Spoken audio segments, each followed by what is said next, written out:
you end up coming back to a developed country. We've got a lot of services, a lot of people around us, and you say, how blessed we are.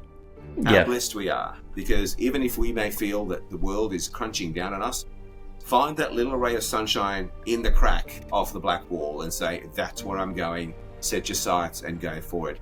And we always teach our students that it is not a poor me, it's an empowered me. It's the fact that nothing is working against me. I'm empowered to be able to create my destiny. And where I started, or where our students start, if they're born into impoverished rural families, does not represent where they're going to end.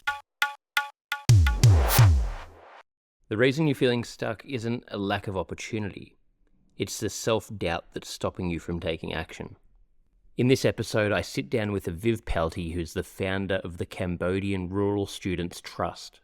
Aviv has helped hundreds of students from extreme poverty change their lives through education, leadership, and mindset shifts, and the same principles apply no matter where you're starting from. We break down what it really takes to push past self-doubt, why so many people struggle to take that first step, and the biggest mental blocks that keep you stuck. Aviv also shares a simple 5-step framework to stop overthinking, build momentum, and take back control of your life, starting right now. If you're second-guessing yourself and you're wanting to feel ready to build the future you want, this episode's for you. Welcome to Move Your Mind, where we uncover why you are holding yourself back from getting the life you want and what to do about it. With the help from high-achieving guests and experts in behavioural science, personal development, and the health and wellness space. Join us if you're ready to move out of your own way toward your ideal self. I'm your host, Nick Brax, and I've been working in the health and wellness space for the last 15 years, helping people find direction and gain the courage to take control of their life. My mission is simple: to help you learn everything that I wish I knew, so you can become your ideal self.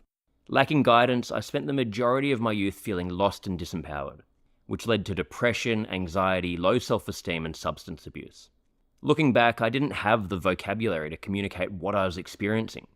And as a man, I didn't resonate with the emotional language used in traditional therapy. I didn't need to talk about my feelings. I needed tangible solutions to guide me toward building a life I was proud of.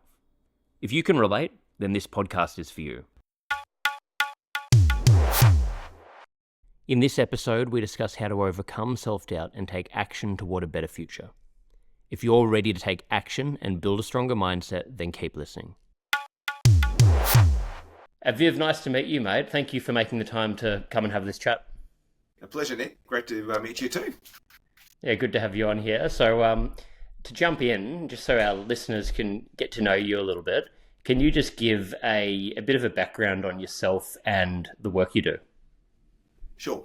My background is that in business, I started my own business when I was 19 years old. It's a home-based business, and we distribute in Australia and overseas. And on the Cambodia front, which is what we're going to be discussing today, we got involved with Cambodia in 2009. We have 2 daughters. One of them wanted to go on a school trip to Cambodia to build houses, and with another organisation. She handed in her paperwork to the school a day late. The school principal decided, the director decided it was a good lesson in life. If you hand your paperwork in late, you miss out. Steph was very upset, came home that night, and we workshopped the idea and decided we'll go to Cambodia ourselves. And ever since then, I've been juggling both my role in my work as well as my role as the co-founder of the NGO in Cambodia. Oh, amazing. And it's interesting how a lot of, these sort of big, what end up becoming, big sort of life events come out of something, quite ambiguous like that, where you wouldn't have expected it. You couldn't have really planned for it. That's exactly right, Nick. I mean, the way we put it is that the universe put Cambodia in our path. We just picked it up and ran with it. We didn't judge it. We simply said, right, well, this is what's in front of us. What can we do with this opportunity? And quite frankly, that's completely changed our lives as a family. Giving us focus and giving us a great deal of satisfaction to see the number of lives we've been able to impact. As you said, without any design, but simply by following what's in front of us. Yeah, amazing. So what exactly does the work involved that you're doing over in Cambodia? So the NGO that we set up is called the Cambodia Rural Student Trust, and CRST is quite a unique NGO. When we travelled to Cambodia in 2009, we found these bright students learning in the countryside, and it struck us that they all came from impoverished families. So their parents are the survivors. Our students' parents are the survivors of the Khmer Rouge regime. They didn't get a chance to go to school, so all of the parents, or most of the parents, are illiterate. And they understand that without having an education, the way to earn a living is by using your body. So typically they work on the rice fields, or they'd be working on construction sites, and they'd be falling ill frequently, dying prematurely.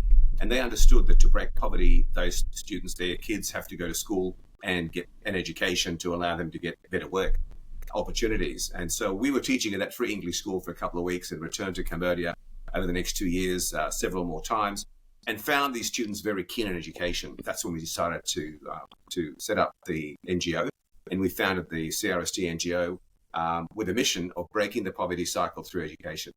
And what we provide the students is private high school and private university tuition, a living allowance so they can afford to live away from their families in the villages and live in town, and full healthcare.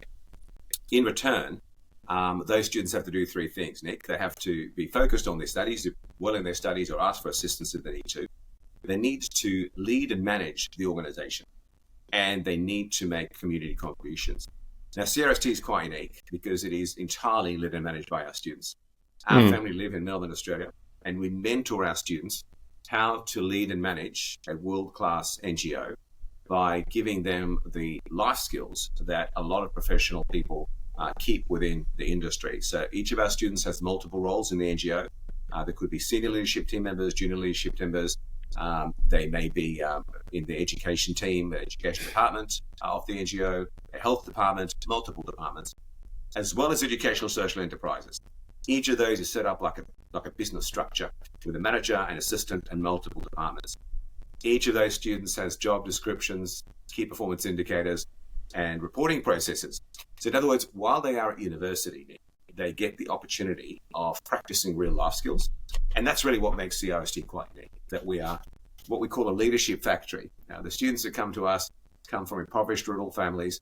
They get formal education at high school, university, and they get life skills and practical hands-on life skills education at CRST. Yeah, exactly. I mean, getting that practical education, can imagine would go such a long way because, in general, we don't get that a lot of the time. And to be having that, you're so much more ready for, going out into the world, I can imagine. You're spot on. And it's exactly what we tell our students, that the life skills that which they receive by being able to learn how to lead and mentor, receive the mentorship to lead and manage an NGO, effective communication, time management, report writing, financial accountability, all of those are critical life skills. And the details which they receive from us, the mentorship they receive from us, creates long-lasting impact. So when they graduate, they're not just university graduates with a bachelor's degree. They've got experience of 3 or 4 years of actually having hands-on life experience. And that really reflects in the sort of roles they get. To give you some idea, our students' parents earn about $200 a month. That is the salary, or that is the income for farmers in Cambodia. The national average for a bachelor's degree graduate is about $350 a month. Our students graduate at over $600 a month. And within 2 years, they're over $1,000 a month. So they've gone from a family earning $200 to a family earning $1,000 because they share their funds and they support their families. And that's because they've had these practical life skills, and they are better than the average and very quickly prove themselves to be very, very worthwhile team members for the employers. Amazing. Yeah, that's incredible in such a short amount of time to be seeing that much change. I mean, you've proven with this model that the change can happen, and you're doing it. So I guess, are you seeing a flow-on effect from that in, other areas, people seeing the success this is having and more people wanting to come on board, other initiatives popping up, or what's been the follow-on effect from that? You're looking to make a change, to lose weight, to get toned, to gain self-confidence, all in just 24 minutes a day, then go no further. You can check out the Move Your Mind community by going to nickbrax.start.page. Well, there are a number of follow-ons. Good question. There are a number of follow-ons that have come on. As we've added more students to the NGO, right now we've got about 104 students. So being student-led and managed, we are limiting the numbers to about 100 because we want to make sure we don't exceed the pressure that they need to lead and manage their colleagues. And so as there are more students, we've now got 6 educational social enterprises in the NGO. Each of those is focused on a need in the countryside. So remember I said our students have three things to focus on. Number one is their education. That's the most important thing. Number two is contributions to the NGO, to lead and manage, and everybody has a role. And number three is the social contributions they make. So we mentor the students to go to the communities in the countryside and assess what we can do to support more rural schools to attract students and more rural students to remain at school. So we've got projects which are all designed to promote education in rural Cambodia. And we have our students as the older brothers and sisters, if you like, going to those rural schools and say, I came from a poor rural family. I'm here because education got me here. You should stay at school and you should get an education, little brother, little sister, because it'll change your life too. So the projects which we have impacted, typically we impact over 20,000 rural students every year. And they include projects about distributing sustainable and beautiful feminine hygiene kits for girls while they have their periods at high school. So they don't have to drop out of school for a few days to manage their period. We give them the education about puberty, but the reproductive system, both the boys and girls. And we distribute to the girls sustainable feminine hygiene kits, which last 3 to 5 years. We distribute small solar study lights to students who are living in energy poverty without electricity in their homes, so they can read and study at night, and again close the gap between the rural Cambodians and urban Cambodians that have a lot more services.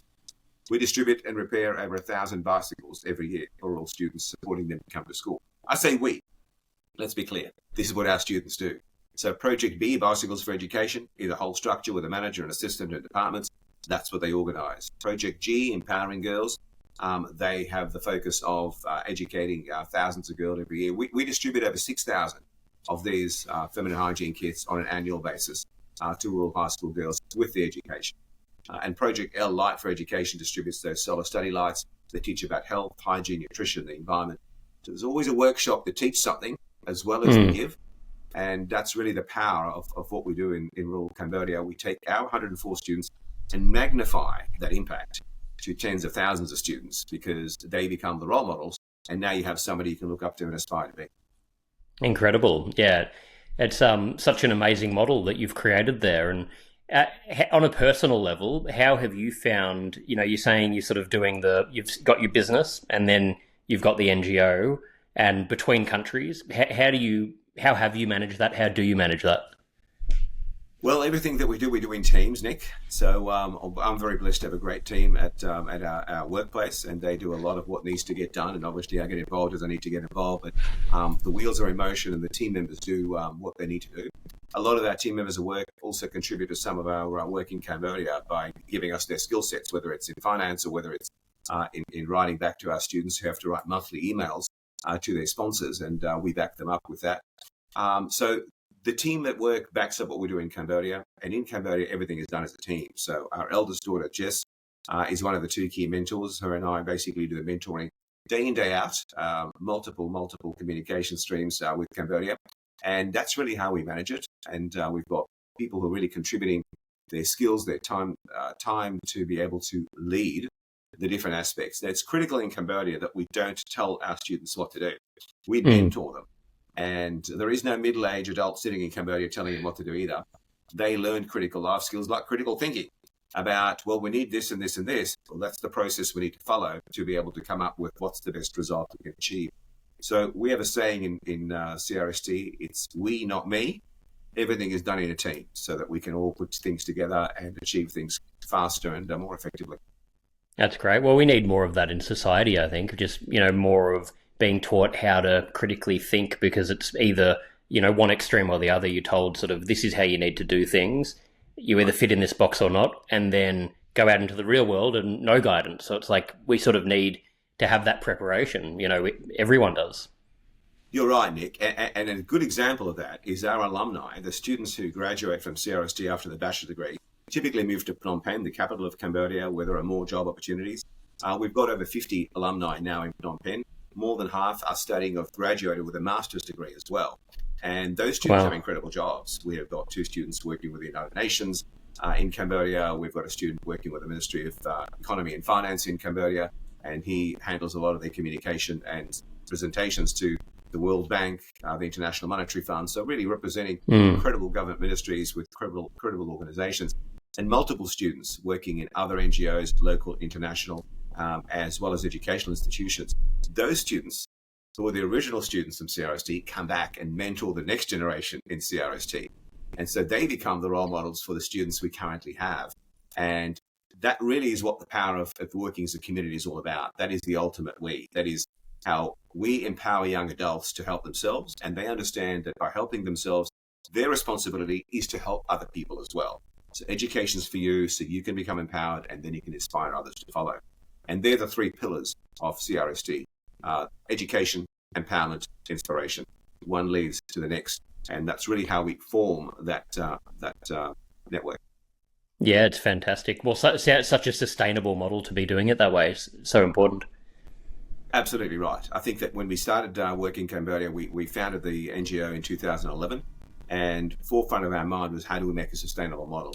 And we knew that if we moved to live in Cambodia, there'd be a lot of reliance on us. But by us mentoring from afar, the students become reliant on themselves. And what a great example COVID gave us, where we couldn't travel to Cambodia for a couple of years. And the NGO really did extremely well. We obviously had a lot of Zoom calls and the rest of the communications. We accepted 24 new students into the NGO during COVID. Nothing came to a halt. We pivoted from providing our workshops in the countryside at schools to providing those at villages. So we're teaching women and girls in the village about the reproductive system and distributing our feminine hygiene kits.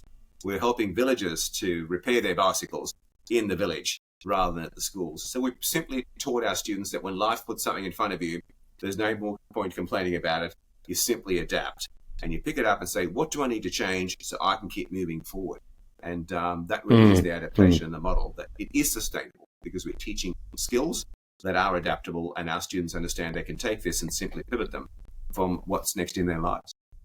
Yeah, and outside of in society in general, do you think that that's where a lot of mental health problems come from? A lot of a lot of suffering, a lot of people that are falling into a victim mindset. Exactly what you're saying there. Of you're struggling, you're seeing a wall in front of you, and just feeling overwhelmed, and not using that critical thinking to find a way to get through it. So one of the big sayings we have in the NGO, and I've lived by this for my life as well, I might add, is that everything in life happens for a reason, and that reason is here to support me, to make me better, to make me the best I can be. So whatever comes into my life is not here to make me miserable, and it is here to simply make me better than I was yesterday. And I understand it's very difficult to have that mindset when you're facing the crisis at that moment. But if you crunch up and you say, well, existentially, what really is the issue? Do I have food? Do I have a roof over my head? Do I have people around me? And if I'm lacking something, can I do something about it to supplement what I need to have? But at the end of the day, when you go to a place like Cambodia, a developing country where people live in a hut made of palm leaves, and if they don't have enough food, they'll have rice with salt for weeks on end, which of course has got zero nutrition. And you end up coming back to a developed country. We've got a lot of services, a lot of people around us, and you say, how blessed we are. How blessed we are. Because even if we may feel that the world is crunching down on us, find that little ray of sunshine in the crack of the black wall and say, that's where I'm going, set your sights and go for it. And we always teach our students that it is not a poor me, it's an empowered me. It's the fact that nothing is working against me. I'm empowered to be able to create my destiny. And where I started, or where our students start, if they're born into impoverished rural families, does not represent where they're going to end. Their transactions in lives will end up where they're going to be after they walk the path, and that's completely on them.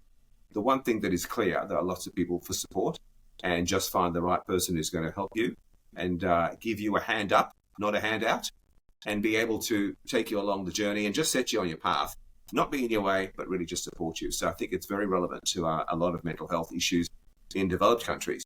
There are places and systems, but people have to understand that it is here for you, it is for your empowerment, and no judgment. Just pick it up and run with it.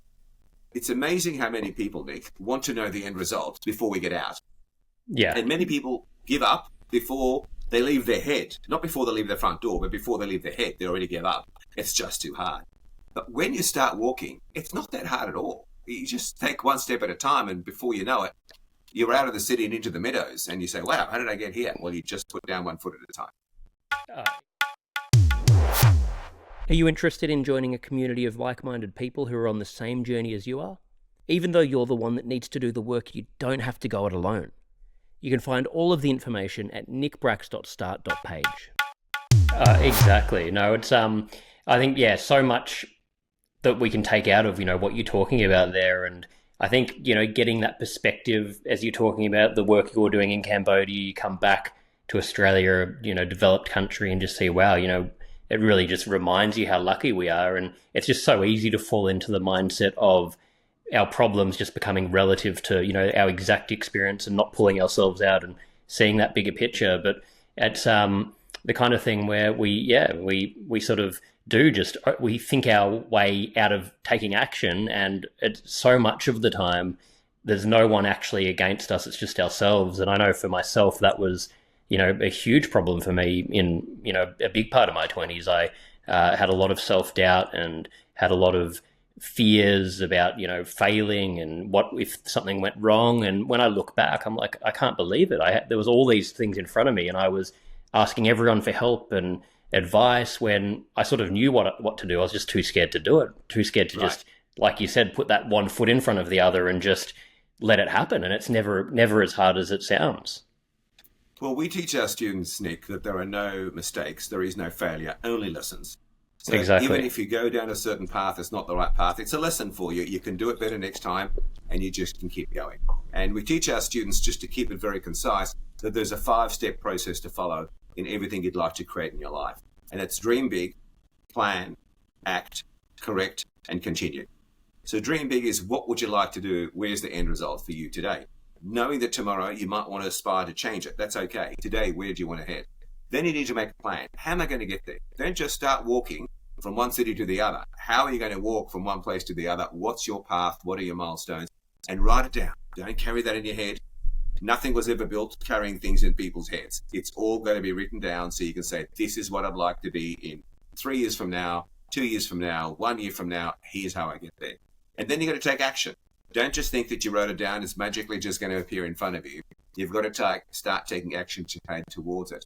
And as you do that, you correct and continue. Don't say, oh, I stuffed that up, that didn't work, or I've got nobody to help me. Just keep correcting what you do and continue down the path. And that's really the ability to be able to use those 5 steps, whether it's planning a project or planning your life or planning a relationship. It's really all about saying, where do I want to be? How do I get there? Here's my path. And I'm going to keep on changing as I go along, because nothing's ever done right at the outset. There's no such thing. We are continuously evolving. That's the beauty of being a person. Exactly. And, I say that all the time. What you're talking about there, failure, it doesn't, we need to reframe that, because exactly like you said, where if you change the mindset that, okay, I've got a goal that I'm going for, or there's an outcome I'm aiming for, and maybe it won't happen. But if it doesn't, I'm going to learn something fantastic. If it does happen, well, great as well. I got it. So you actually can't go wrong. The only way you can actually go wrong is not taking the action. So that is exactly right. Yeah. I love that way of looking at it. Yes. Now, I can tell you that I've had experiences in life in the literal sense. I've been very blessed to be able to trek to Mount Everest Base Camp and to Kilimanjaro in Tanzania. And both are very difficult treks to do. But they required exactly the same 5 steps of having a big dream and saying, I can do it. I mean, I'm not the most fit guy on the planet, but I believe I can get to those places. What do I need to do and get myself into a place? And when you look at these mountains, and of course, it's not just straight up, it's lots of ups and downs that anybody who's trekked before would know. It's very easy to give up along the way. It's just too hard. There's no way I can climb to that point over there. And I can tell you, when I trekked Kilimanjaro, we set up from the last camp at 10 o'clock at night to arrive at 6 o'clock in the morning for sunrise at Kilimanjaro. Trekking overnight for 8 hours in the freezing cold, minus 10 degrees, 2 jackets. You could never sell me the dream. You just couldn't begin to tell me that's what I'll do. But you know what? Just one step at a time. That's all it took. One step at a time. And before you know it, you reach the destination. Yeah, absolutely. No, that's I love the way you're putting all of that. What step do you think is the biggest obstacle for most people? Would you say it's the taking action, or is it the sort of the whatever you said the third step was, if you things go wrong, and then putting another foot in front of the other? Which one do people normally struggle with? I think most people fail to dream big. I think that's where it all starts. I think people just don't think how big can be. I'll give you an example. We've got a student, his name's Yet. And we teach our students to have a magic book. Buy a little diary or journal and make that your magic book and write down what you would like to achieve in your life and when you might want to achieve it. And Yit came from a poor family. His parents didn't encourage him to study. They wanted him to drop out and earn an income for the family. He ended up living in a pagoda because it was rent-free, and he joined our NGO. He was very diligent, and he really had a massive heart and to be able to help other people. But he's really struggled with the fact that mum and dad are working on the rice fields, and here he was sitting in an air-conditioned classroom in town getting an education. And that, you can imagine, obviously, it really plays with people's minds. Yit took his magic book and he wrote down that in this particular year he would like to get a job in real estate. In this year he'd like to get married. He would like to have a child, buy a house. Within 5 years, all of those realities came real. Wow. He got a job in real estate. He's earned, as I put some numbers in front of you before, he has earned $2,000 to $3,000 a month. That makes him upper middle class in Cambodian terminology. Beautiful wife, second child on the way, bought his own house, bought his parents their first motorbike, their first mobile phone, their first holiday. All of a sudden, his parents understand education is going to be able to help you. But really, we give our students the shoes. That's the opportunities. The walking, the running, the flying is all on them. So really, it's all about providing yourself an opportunity and saying, let me give this a go. Don't judge yourself to say, I can't do it. Simply say, what would I like to achieve? How will I get there? And let me start by walking out the door, get out of my head, get out of the house and walk out that door. And the rest of it, just trust the universe. The rest of it just takes care of itself. I can tell you, there are no people on the planet who don't want to see your success. Everybody who you interact with wants to see you being successful. And if not, you instantly realize they're not your people, so you dissociate with them anyway. So anybody in your circle wants to see you succeed. And you shouldn't be afraid to say, can you give me some advice? But always follow your heart, because nobody's walking in your shoes, mate. You are. So it's really a matter of dreaming big. I think that's the biggest mistake people think is, I won't be able to get there, so let me dream a little smaller. Not Mount Everest base camp. Let me just get to a little mountain in the back of a township. You dream big and you start to plan. For the rest of it, the universe will cooperate with you. Hey guys, if you're enjoying this podcast, please click the subscribe button, leave a like or comment, share with your friends, and follow me on Instagram at nickbrax. I really appreciate your ongoing support. Absolutely, mate. Love that. Well, thank you for sharing all of this. What projects do you have? Do you have any other projects on at the moment? What else have you got going on? Well, we've got a couple of things. I published a book recently. It's called Empowered, A New Generation of Leaders. And Empowered is really the story of the students of CRST. It's available on Amazon. It's a plug, I guess, but it's not a mandatory buy. But what it does is it encourages people to understand what they can achieve. It is really a book about leadership, self-leadership. How do I get myself from A to B? And there are leadership lessons at the end of every chapter, so people can have a takeaway and say, well, how do I apply this to my life? And it chronicles how we founded an NGO in 2011 and how we now have an impact on tens of thousands of lives in Cambodia. If you would have said to me in 2011 that we will have a cumulative impact of over 100,000 students in Cambodia, I said, it's just not possible. I don't have the skill set to achieve that. But by following the process, that's exactly what we're doing year in, year out. So we're translating this book to Khmer, which is the local language in Cambodia. It'll be published in Cambodia in the next month. And then we will be distributing Empowered in Khmer to rural high schools in Cambodia, so they can read what their brothers and sisters are achieving, and they can take encouragement out of saying, wow, this is something I can do because my sisters and brothers come from the same circumstances as me. If they've done it, I can do it too. Amazing. So that's a pretty big project, a book release in Cambodia. And another really big one that we have, Nick, is a WASH project. WASH is the acronym for Water, Sanitation, Hygiene. We've so far installed clean toilets, clean water filtration systems at over 32 rural high schools in Siem Reap, and this year we'll get to over 50. So another 18 schools that will receive toilets, clean water filtration systems, and ability to handle their sanitation. That attracts more students to the schools. It retains more students in the schools, and it increases productivity. We can't imagine in a developed country having students go to school without clean toilets and without drinking water. Yet that's what students in rural Cambodia face. So you can imagine changing the dynamic completely is going to increase attendance, increase productivity, and increase the output. the effectiveness. Incredible, mate. Well, for anyone listening, we'll have the link to the book in the show notes. And I mean, it sounds like from what you're saying, really, that's a book that can help anyone. All the concepts you're talking about, all of us can, I'm taking so much out of this. You sort of pumped me up. I'm feeling inspired after hearing what you're talking about. So I think anyone would benefit.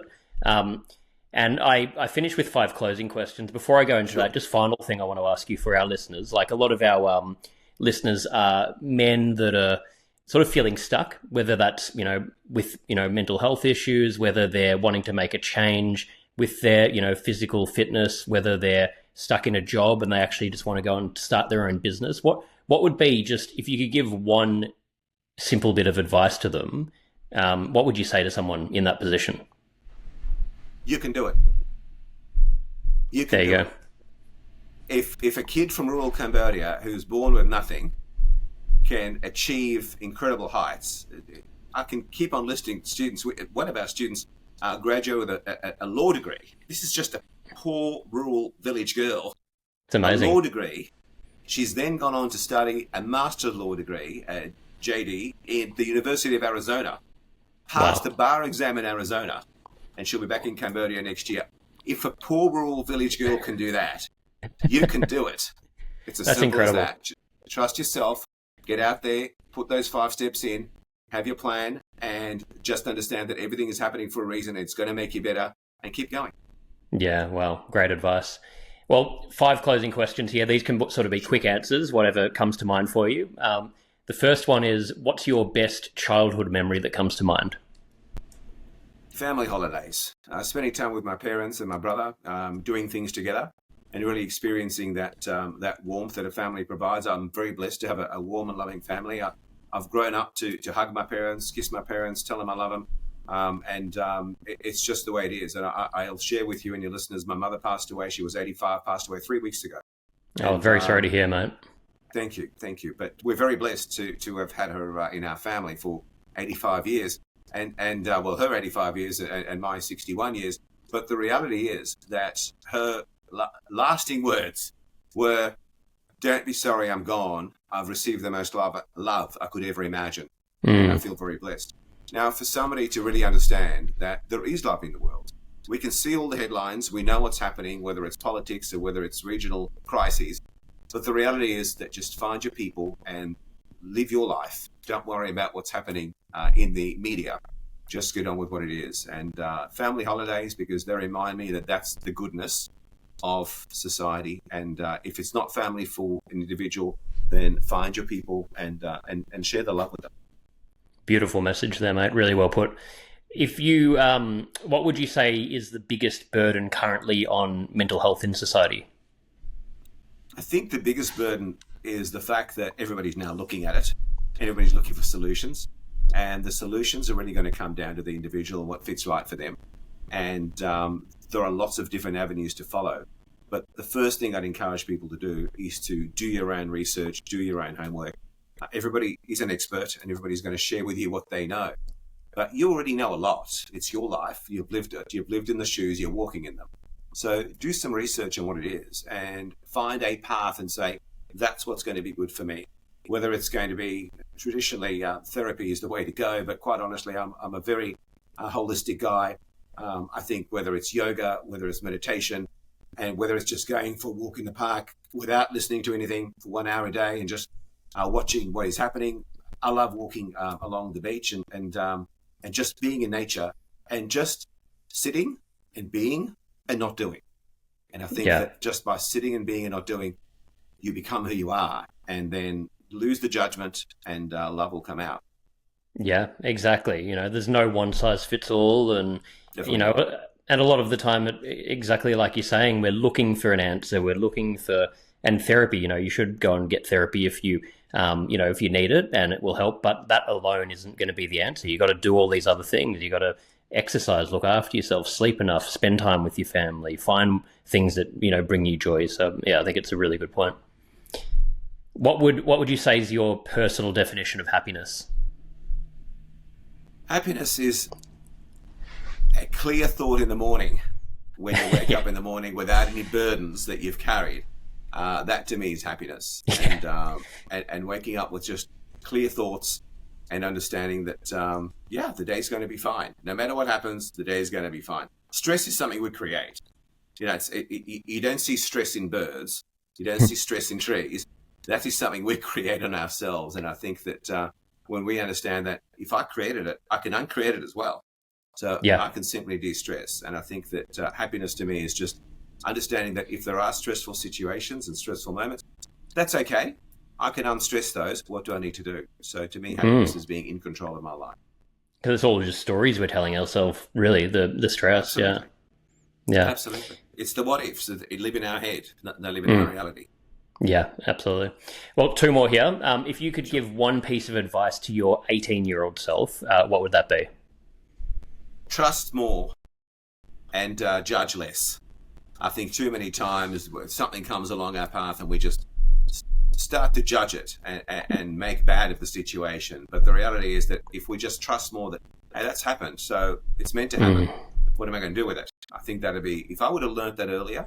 I learned to meditate when I was 27 or 28, Nick. I remember that very first meditation, the very first time. And Christine, who taught me how to meditate, she's still in our lives, which is amazing. And I remember telling her how angry I was when I came out of my visualization to say that I didn't learn this when I was 16. Yeah. Because if we teach our 16, 17, 18-year-olds that meditation is just a way to calm your mind and clear your thoughts and replenish your energy, that's all meditation is. You don't need to turn to recreational drugs. You simply come into yourself and give yourself that time to replenish your energy. If I would have learned that as a teenager, wow, I would have just caught up an extra 10 years of my life. Yeah.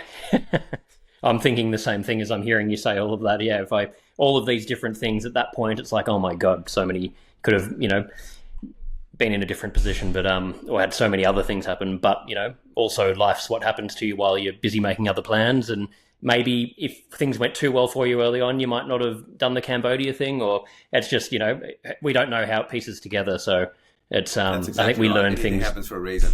Yeah, happens at the right time. Right. So final one, what are you most proud of?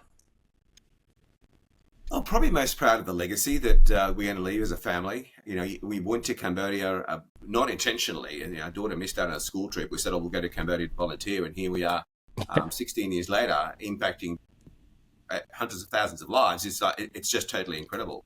And you can imagine each of the students that we've got in our NGO have impacted those students because that's their ability to do that. Of course, they've expanded, and there is no going backwards. Once you're educated, you can't be uneducated. So everybody's going to carry that. And that innately means that those educated students, the tens of thousands we reach every year, they will then educate their children, and they will educate their children. And so we've simply taken education and inspiration and empowerment and woven that into the fabric of Cambodian society. And if you would have said to me years ago, am I going to be able to create such an impact on such a wide number of people in society? There's no way in my wildest dreams I would say that could ever happen. I had no idea of how to create that. But simply by trusting, I'm most proud of the legacy we've created, which is weaving education, empowerment, inspiration into the fabric of a nation.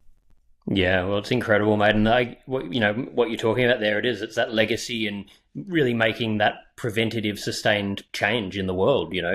What you've done. So it's incredible. So thank you for sharing all of this, and I've taken a huge amount out. I'm sure our listeners will as well, and appreciate you making the time. And we'll have to do a round 2 at some point in the future.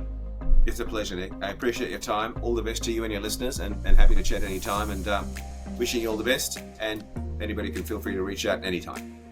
Thank you, Aviv Palti, for joining me today and offering your insights. And thank you for listening. I'd love to hear your thoughts on the episode and any suggestions for topics you'd like to hear about. Feel free to leave a comment or send a DM. Your feedback's always appreciated. Please don't forget to click the subscribe button, leave a like or comment, share with your friends, and follow me on Instagram. It really makes a difference. Thank you so much.